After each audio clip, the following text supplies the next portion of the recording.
मैं हूँ क्लोवर और मैं आपको बताने वाली हूँ अपनी क्रेजी कहानी। पर आगे कुछ कहूँ उससे पहले प्लीज लाइक और सब्सक्राइब करें। बचपन से ही मॉम और मेरी हमेशा लड़ाई होती रहती। वो एक मरीन बायोलॉजिस्ट थे और चाहती थी कि मैं भी किसी तरह की साइंटिस्ट बनूं। लेकिन उनकी बदकिस्मती ये कि मुझे फैशन से प्यार था। मुझे समझने वाली बस एक इंसान थी, मॉम की बहन लीडिया। लीडिया मासी शहर में एक छोटा बुटीक चलाती थी। हालांकि उनके पास ज्यादा पैसे नहीं थे, लेकिन वो सबसे ज्यादा खुश इंसान थी। उन्होंने मुझे फैशन में आगे बढ़ने का प्रोत्साहन दिया और मुझे सिलाई करना भी सिखाया। हर रोज स्कूल से भागकर मैं मासी की बुटीक में जाती और उन्हें काम करते हुए देखती। मुझे तो बड़ा मजा आता, पर ये मेरे रिपोर्ट कार्ड में नहीं दिखता। तुम साइंस में फिर से फेल हो गयी। तुम्हारे पास अच्छा स्कूल, अच्छी टीचर्स सब हैं, लेकिन फिर भी मुझे निराश करती हो। जब मैं तुम्हारी उम्र की थी तो मेरे पड़ोस में कोई स्कूल ही नहीं था। मैं हर रोज 10 किलोमीटर रेगिस्तान में चलती, नदी में तैरती और 3 पुलों को पार करना पड़ता अपने पास के स्कूल जाने के लिए। बहुत मुश्किल था, लेकिन मैंने ठान ली थी अपना भविष्य बनाने की। बढ़ा चढ़ा के बोल रही हो? तुम बीच में मत पड़ो। मेरी बेटी की जिंदगी बर्बाद कर रही हो जैसे तुमने अपनी की। तुम बस चलती हो, मैं तुमसे ज्यादा खुश हूँ। अगर खुश का मतलब है सड़क के चूहे जितना गरीब हो ना, तो बहुत बहुत बधाई, तुम जीत गए हो। उस रात मॉम और लीडिया मौसी में बहुत लड़ाई हुई और अगले दिन लीडिया मौसी ने बताया कि वो दूसरे शहर में शिफ्ट हो रहे हैं। आप मॉम की वजह से जा रही हो? नहीं बेटा, मैं जा रही हूँ क्योंकि मैं अपने लिए कुछ नई अपॉर्चुनिटीज देखना चाहती हूँ। तो मुझे अपने साथ ले चलो, मुझे स्कूल जाने से नफरत है। पहले अपनी पढ़ाई खत्म करो, फिर सपनों का पीछा करना। मेरे आने तक तुम एक चीज का ध्यान रखना। लीडिया मौसी ने मुझे अपनी बुटीक की चाबियाँ दे दी और एक बहुत ही क्यूट सा पोमेरेनियन पपी भी, बॉनी, और वो मेरी बेस्ट फ्रेंड बन गई। ऑफ कोर्स अपनी मासी को मिस करती, पर बॉनी के साथ अकेलापन कम हो जाता। वो हर जगह मेरा पीछा करती। मॉम ये देखकर घबरा जाती कि वो मेरे बेड पर भी आती। मेरे दोस्तों को भी बॉनी पसंद थी और उन्होंने आइडिया दिया कि मैं एक ब्लॉग शुरू करूं उसके लिए। बॉनी के साथ मैंने ढेर सारे वीडियो पोस्ट किए, पर बात तब बनी जब मैंने वीडियोस डाले जिसमें हमने एक जैसे कपड़े पहने हुए थे, जो कि मैंने डिजाइन किए थे। मेरे 17 साल के होने तक बॉनी के साथ मेरे व्लॉग बहुत पॉपुलर हो गए थे और लोग मेरे पास कस्टम ऑर्डर्स भी लेकर आने लगे थे। मेरे पास मासी की पुरानी सिलाई मशीन थी, तो मैं ऑनलाइन ऑर्डर लेने लगी। फाइनली मेरा खुद का बिजनेस बन गया था। लाइफ बहुत अच्छी थी, पर मॉम को अब भी लगता कि मैं टाइम वेस्ट कर रही हूँ। मुझे फर्क नहीं पड़ता, मैं तो अपने सपने सच करने में लगी थी। फिर एक शाम में बॉनी के साथ टहल रही थी कि मुझे रिबन की प्यारी सी दुकान दिखी। मैं उसे देख रही थी कि अचानक बॉनी भौंकने लगी। मैं मुड़ी तो देखा एक लड़की हमारे सामने खड़ी थी। मुझे पता था ये तुम हो। तुम अपने कुत्ते को ब्लॉग में ड्रेसेस पहनाती हो ना? एक्सक्यूज मी, मुझे गलत मत समझना, मैं तारीफ कर रही थी, मैं बहुत बड़ी फैन हूँ। उसका नाम डेजी था और वो पड़ोस में नई आई थी। हमने कुछ देर बातें करी, फिर मैंने देखा कि देर हो रही है तो मैं चली गई। अगली सुबह मेरी मॉम के साथ हमेशा की तरह लड़ाई हुई, तो मेरा मूड एकदम बिगड़ गया था। जैसे ही मैं क्लास में घुसी तो देखा डेजी पीछे बैठी हुई थी। उसने भी मुझे देखा और मेरे पास आकर बैठ गई। फिर से मुलाकात हो गई। लगता है दोस्त बनना किस्मत में लिखा है। एनीवे, कल हमारी ठीक से बात नहीं हो पाई। एक्चुअली मेरे दांत में बहुत दर्द था। बचपन में मैं एक झाड़ू से फिसल के गिरी और मेरे आगे के दांत टूट गए। और कभी ठीक ही नहीं हुए, देखना चाहोगे? ये तो इंटरेस्टिंग है, पर मुझे क्लास में फोकस करना होगा डेजी। लेकिन तुम्हें पढ़ाई की क्या जरूरत है? तुम फेमस हो, टैलेंटेड हो। पढ़ाई होती है लूजर्स के लिए। जानती हो क्या, हमें स्कूल के बाद मिलना चाहिए। मैं तुम्हें एक कूल सी जगह दिखाऊंगी। वहाँ पर एक पत्थर है जो बिल्कुल मकड़े जैसा दिखता है। वो ओह माय गॉड, बोलना बंद करो, मेरे सिर में दर्द होने लगा है। तुम्हें समझ नहीं आता है, मुझे यहाँ पर फोकस करना है। जितना सोचा था उससे कहीं ज्यादा तेज चिल्ला गई। सब लोग क्लास में शांत हो गए और डेजी को बुरा लगा था। मैं डेजी से माफी मांगना चाहती थी, पर इसके पहले टीचर ने मुझे क्लास से बाहर निकाल दिया, सबको परेशान करने के लिए। बाद में मैंने डेजी को कैफेटेरिया में अकेले बैठे देखा और मैं उसके पास गई। हम बात कर सकते हैं? नहीं, मुझे इस चम्मच पर फोकस करना है ताकि अपनी सोच से इसे मोड़ सकूं। आई एम सॉरी, मेरी मॉम से बहुत बड़ी लड़ाई हो गई थी और गुस्सा तुम पर निकल गया। मेरी मॉम मुझे समझती नहीं है, चाहती है मैं वही करूँ जो वो कहती है। मेरी पसंद की फिक्र ही नहीं उन्हें। मैं समझती हूँ, पेरेंट्स कभी कभी बहुत अजीब होते हैं। मेरे डैड वकील हैं और चाहते हैं मैं भी उनकी तरह वकील बनूं, लेकिन मुझे बनना है स्टैंड अप कॉमिक। एक जोक सुनाओ, एक एंट कभी बीमार क्यों नहीं पड़ता? क्योंकि उसके पास है एंटीबॉडीज। और एक और सुनाओ, एक एंट से कभी बदबू क्यों नहीं आती? क्योंकि वो लगाता है डिओड्रेंट। समझे? बहुत फनी है ना?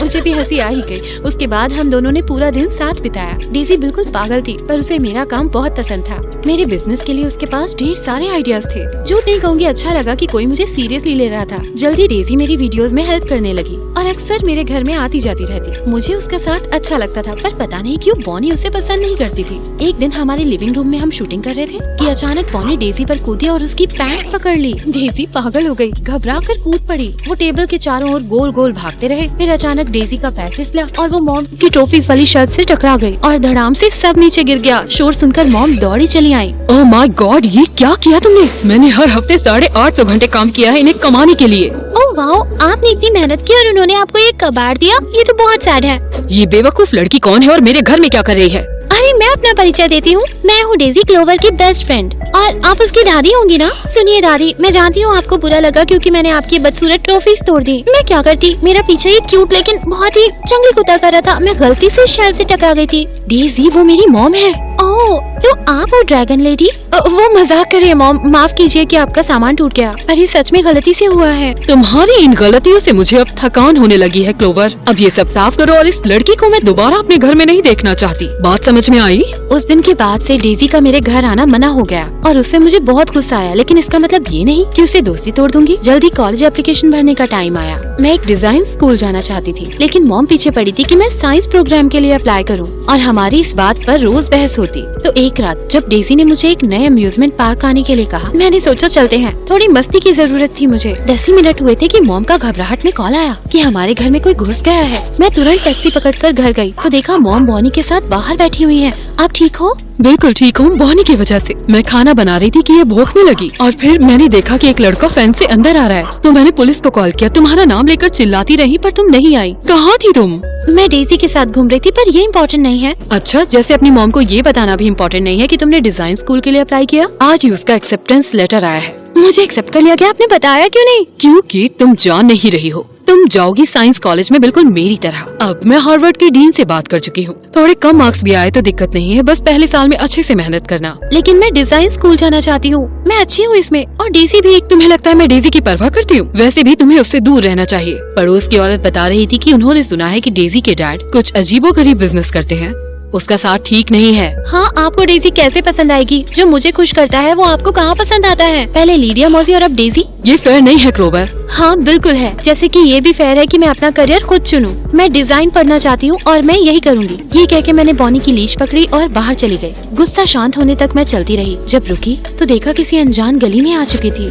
घर वापस जाने का सोच रही थी कि अचानक एक कार आई। उसमें से किसी ने निकलकर मुझे धक्का दिया और बॉनी को उठाकर चला गया। मदद की पुकार लगाते हुए मैं कार के पीछे भागी। एक कोने में मुड़ी तो किसी चीज से टकरा गई, नीचे गिरी और बेहोश हो गई। जब होश आया तो देखा मॉम और डेजी मेरे सामने खड़े होकर मुझे देख रहे हैं। क्या हुआ? डेजी यहाँ क्या कर रही है? डेजी को तुम स्कूल के बाहर बेहोश पड़ी हुई मिली थी। क्या कर रही थी वहाँ? मेरा स्कूल? पर मुझे तो याद है मैं बॉनी के साथ सैर पर निकली थी, फिर रास्ता भटक गई और ओह माय गॉड, बॉनी! किसी ने उसे किडनैप किया है। उसे ढूंढना होगा। तुम्हें आराम करना होगा, तुम्हें चोट लगी है। जहाँ तक बॉनी की बात है, मैं अपने डैड से कहूँगी। बताया था ना वो वकील है। पुलिस में उनके कई दोस्त हैं जो हेल्प करेंगे। डेजी ने अपने डैड से बात करके एक ऑफिशियल कंप्लेंट दर्ज कराई, पर पूरा हफ्ता निकल गया, हमें कोई सुराग नहीं मिला। मैंने अपने पुराने क्लाइंट से भी बात की, ब्लॉग पर भी वीडियो डाला, पर कुछ काम नहीं कर रहा था। समय और सब्र दोनों खत्म हो रहा था। तो मैंने सोचा डेजी को कहती हूँ अपने डैड से बोलकर केस आगे बढ़ाए। लेकिन जब उसे कॉल किया तो उसने फोन नहीं उठाया। तो मैं उसके घर गई और देखा घर के सामने बड़ा सा ट्रक है और लोग उसमें घर का फर्नीचर डाल रहे थे। मैं पास गई जानने के लिए कि चल क्या रहा है। जब मुझे हल्की सी भौंकने की आवाज आई, जब आसपास देखा तो वो आवाज आ रही थी एक छोटी सी क्रेट से जो एक बड़े से कपड़े से ढकी हुई थी। जब मैंने कपड़ा हटाया तो देखा अंदर थी बॉनी और उसके जैसे दिखने वाले और कुत्ते भी। बॉनी मुझे देखकर भौंकने लगी, तभी किसी ने मेरे मुँह पर कुछ छिड़क दिया। अचानक मुझे चक्कर आने लग गए और आंखों के सामने अंधेरा छा गया। जब आँख खुली तो देखा मैं एक बेसमेंट में डंडे से बंधी हुई हूँ और डेजी मेरे सामने बैठी है। ओह माय गॉड, क्या चल रहा है डेजी? मैं यहाँ क्यों हूँ? जाने दो मुझे। कितनी बातें करती हो, मेरा सर दर्द हो रहा है। ब्ला ब्ला ब्ला, यही कहा था ना उस दिन क्लासरूम में तुमने, याद है? मन किया उसी दिन मुक्का मार दूं पर कर नहीं पाई। पर तुम्हारी जरूरत थी मुझे बॉनी के करीब आने के लिए। पर क्यों? तब डेजी ने बताया कि कुछ महीनों पहले उसके डैड ने कुछ बुरे इन्वेस्टमेंट किए जिसकी वजह से उनका सारा पैसा डूब गया। हमारा घर, रुतबा, सब कुछ चला गया। डैड ने बड़ा कर्जा उठा लिया एक पागल सी माफिया वाली औरत से नए बिजनेस के लिए, लेकिन वो भी नहीं चला। बेवकूफ है शायद वो। खैर जो भी हो, अब इस माफिया वाली औरत को पैसे वापस चाहिए और ऑब्वियसली हमारे पास है नहीं, तो उसने हमें क्रेजी चैलेंज दिया इतने सारे पोमेरेनियन पपीज इकट्ठा करने का। पता चला इन जानवरों की कीमत बहुत ज्यादा है और ये आसानी से मिलते भी नहीं। लेकिन इस माफिया वाली औरत को कुत्ते चाहिए क्यों? शायद कोट बनाना होगा या ऐसे ही पपीज से प्यार होगा उसे। मुझे कैसे पता होगा? मुझे थोड़े मिल गए थे, लेकिन जब बॉनी को तुम्हारे व्लॉग में देखा तो ठान लिया कि इसे तो लेना ही होगा। तो मैं यहाँ आई, तुम्हें उल्लू बनाकर तुमसे दोस्ती की और सही समय का इंतजार किया बॉनी को उठाने के लिए। पहले ही पकड़ सकती थी, लेकिन उस बेवकूफ कुत्ते ने मेरे डैड को लगता है काट ही लिया था। उन्हें फैंस फाड़नी पड़ी, उनका पैर टूट गया, तब से लंगड़ा रहे हैं वो। तो तुम्हारे डैड घुसे थे उस रात मेरे घर के अंदर। मैं इतनी अंधी कैसे हो सकती थी कि तुम्हारे जैसे सांप पर यकीन किया? पता नहीं, शायद मेरे डैड की तरह तुम भी स्टूपिड हो। कहा था ना मैं फनी हूँ।